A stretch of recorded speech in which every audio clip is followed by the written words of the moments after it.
Hey guys, Natasha with a Day with Ethel vlog. So M. Robinson is one of those unicorn authors that she is, and everyone in their reviews, everyone always says she's the queen of angst. She's the queen of a roller coaster emotions that you are 1 minute, you are this ugly, sopping, ugly cry. I mean, like there's snot everywhere to the point where you're in love again, and then you're crying, and then you're in love again. This is the second book. So El Santo, you guys should have read or listened to my review, or you can read it too on Goodreads. It's Damien and Amira's story. And Amira, I probably will say it wrong. I know I asked Helika, my girls' sitter, say, how do you say that? And she says it beautifully, and I suck at it. So their story kind of ends on a Cliffy. I love Cliffies. I'm a Cliffy junkie, so if you have Cliffies authors, send them my way. I love to read them. So El Santo came out and it ended and I was crushed. Like, what is Damien and Amira going to do? Well, guess what? El Pecador, and I probably said it wrong, so I'm really apologize. I apologize to anybody. I butcher names. Take me up to the stake. It is beautiful. It is a story of so much growth, emotion, healing.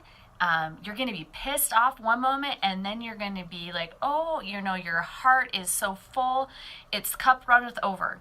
And it's because Damien goes through this roller coaster again of his love. He always thought he was doing the right in El Santo, and at the beginning of El Pecador is that he's going to leave. He's going to leave Amira. He's going to go do his life. He's going to go to the States and he's going to start over because it's the best and the safest thing for her. But really, is it? And he goes through these emotions of guilt, longing, and lusting. He sees women. He's like, there she is. And then he has all these PIs. He's running up the ranks of the district attorney in Miami. He is a very powerful man, but he cannot find his Amira. And he finally finds out some stuff, and he's crushed. He's thinking the worst, and he's going to, it's an emotional mess.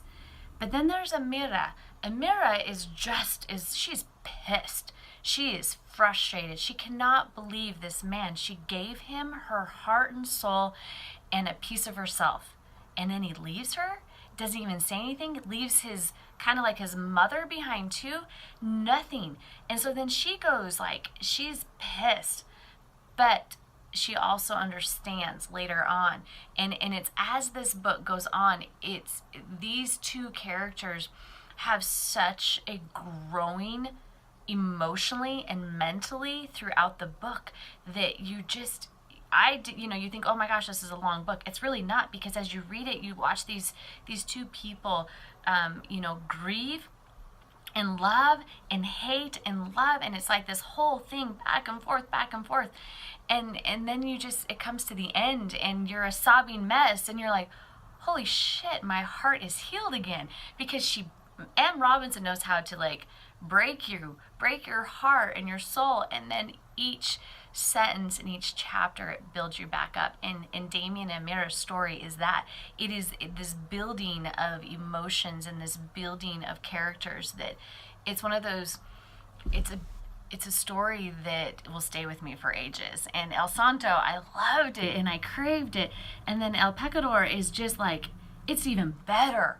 And then we get to see pieces of Noah and Skylar, and you're excited because Noah's book's coming out this summer.